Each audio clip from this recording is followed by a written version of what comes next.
నమస్కారం. బీఆర్కే భక్తి ప్రేక్షకులందరికీ స్వాగతం. నేను మానస. ఈరోజు మనతో పాటు ఉన్నారు ప్రముఖ ఆధ్యాత్మికవేత్త, జ్యోతిష పండితులు బ్రహ్మశ్రీ మాడుగుల శివప్రసాద్ శర్మ గురుగారు ఉన్నారు. గురుగారిని అడిగి మే 14న గురువు మారబోతున్నాడు. దీనివల్ల 12 రాష్ట్రాల వారికి ఎలా ఉండబోతుందో అడిగి తెలుసుకుందాం. నమస్కారం గురుగారు. ఆశీర్వచనం తల్లి. గురుగారు, మే 14న గురువు మారబోతున్నాడు. దీనివల్ల సింహరాశి వారికి ఎలా ఉండబోతుంది? ఎలాంటి పరిహారం చేసుకుంటే మెరుగైన ఫలితాలు ఉంటాయి? శ్రీ మహాగణాధిపతయ నమః. ఐం మహాసరస్వత్యే నమః. శ్రీ లలితాంబికాదేవ్యే నమః. అమ్మ, ఈ మే నెలలో గురువు 15వ తేదీ మార్పు అనేటువంటిది ఒకటి ఉన్నది. వృషభము నుండి మిథునములోకి రావటం అనేటువంటిది ఒకటి. అలాగే 18వ తారీఖు మీనములో ఉండేటువంటి రాహువు కుంభములోకి, అలాగే కన్యలో ఉండేటువంటి రాహువు సింహములోకి రావటం అనేటువంటిది జరుగుతూ ఉన్నది. వీటి యొక్క ఫలితాల వలన సింహరాశి వాళ్లకు ఎలా ఉండబోతుంది అంటే, సింహరాశి వాళ్లకు చాలా మంచి అద్భుతమైనటువంటి యోగాలు కలగబోతున్నాయి. ఒకటి రెండు ఏవో చిన్న చిన్నవి అడ్డంకులు కూడా ఉంటాయి, కానీ వాటికంటే కూడా ఎక్కువగా యోగాలు అనేటువంటివి మనం మాట్లాడుకుందాం. అడ్డంకులు ఎవరికైనా ఉంటాయి, అది కాదు. సింహంలోకి కేతువు రావటం వలన ఏమిటి అనేటువంటిది ఒక్కసారి మనం మననం చేసుకున్నట్టయితే, వీళ్లకు ఇంతవరకు పడుతూ ఉండేటువంటి ఇబ్బందులు మోక్షదాయకముగా అనుకూలించటము ఇప్పుడు పరిష్కార మార్గం వైపు వెళతాయి. నేను అప్పుడు ఒక ఇది పెట్టానండి, ఒక అప్లికేషన్ పెట్టుంటాడు. నా ఇంకా ఏం తెలియలేదు, నాకు ఏదో ఒక ట్రాన్స్ఫర్ కోసం అప్లికేషన్ పెట్టుకున్నాను, లేకపోతే నాకు శాలరీ పెరగడం కోసం ఒక అప్లికేషన్ పెట్టుకున్నాను, లేదా మంచి ఉద్యోగం కోసం నేను అప్లికేషన్ పెట్టాను, లేదా ఒక లోన్ రావడం కోసం నేను అప్లికేషన్ పెట్టాను, లేదా ఒక పదవి కావాలి, రాజకీయ నాయకులైతే నాకు ఒక పదవి కావాలి అనేటువంటి వాంఛతో నేను ఒక ప్రపోజల్, వాళ్ళకేం పెద్దగా పత్రాలు ఏమి ఉండవు కదా అప్లికేషన్ పెట్టడానికి, ఒక ప్రపోజల్ నేను పెట్టాను వాళ్ళ ముందు. ఏమవుతుందో ఏమో అని అన్యమనస్కముగా రెండు విధాలుగా మనసుల్లో ఉంటాయి సింహరాశి వాళ్లకు.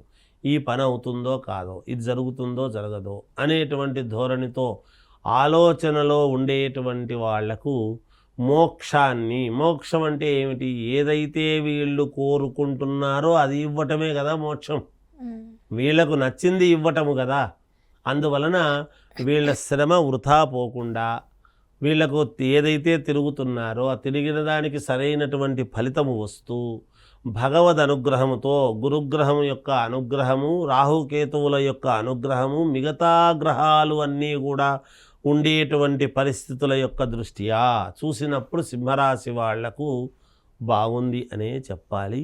అనుకూలవంతమైనటువంటి ఫలితాలు గోచరిస్తూ ఉన్నాయి. అనుకున్నది అనుకున్నట్టు పనులు చేసుకోగలుగుతారు. శుభకార్యాలలో పాల్గొనడము కానీ చేయడం కానీ జరుగుతుంది.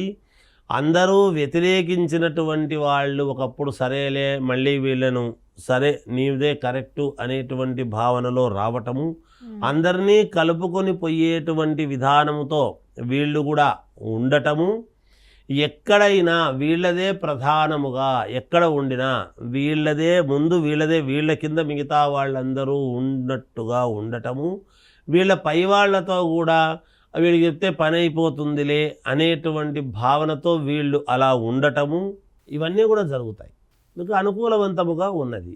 కొన్ని చిన్న చిన్న ఇబ్బందులు అనేటువంటివి ఎదురైనప్పటికీ వాటి నుంచి అవి తప్పించుకొని పక్కకు పెట్టేసి ముందుకు వెళ్ళటం అనేటువంటిది యోగదాయకమైనటువంటి విషయముగా మనము భావించాలి. కనుక సింహరాశి వాళ్లకు చాలా అనుకూలముగానే ఉన్నది, ఇబ్బంది ఏమీ లేదు. మనము శాస్త్రంలో మిశ్రమ ఫలితాలు అంటాం, ఎందుకంటే కొన్ని బాగాలేదు కొన్ని బాగున్నప్పుడు మిశ్రమ ఫలితాలు అంటాం. అలా మిశ్రమ ఫలితాలుగా ఉన్నప్పటికీ కూడా యోగాలే ఎక్కువగా గోచరిస్తూ ఉన్నాయి. కాబట్టి వీళ్ళ పనులు ఇంతవరకు గతములో పెట్టుకున్నటువంటివి కానీ, ఆలోచనలు చేసినటువంటివి కానీ ఇప్పుడు వీళ్ళకన్నీ కూడా సఫలీకృతం. మనం ఎప్పుడో మన వాళ్ళు చెట్టు వేసారు అంటే ఇప్పుడు పళ్ళు కాస్తున్నాయంటే మనం తినడానికి రెడీగా ఉన్నామనేది దాని అర్థం. అలా తినడానికి అనుకూలముగా ఇప్పుడు మోక్షదాయకుడు ఇస్తాడు అనేటువంటిది దీని యొక్క ఆంతర్యము. అన్ని రకాల బాగుంది. ఉద్యోగస్తులకు బాగుంది, లోన్లు పెట్టుకున్నటువంటి వాళ్లకు లోన్లు వస్తాయి. ఏదైనా కొత్తగా ఉద్యోగాలు కావాలనుకునేటువంటి వాళ్ళకు ఉద్యోగాలు వస్తాయి. వీళ్ళ శ్రమకు తగినటువంటి ఫలితము వీళ్ళు పొందబోతున్నారు అనేటువంటిది సుస్పష్టముగా చెప్పవచ్చును. ఓకే, ఇంకా మెరుగైన ఫలితాల కోసం ఎలాంటి పరిహారం చేసుకోవాలి గురుగారు?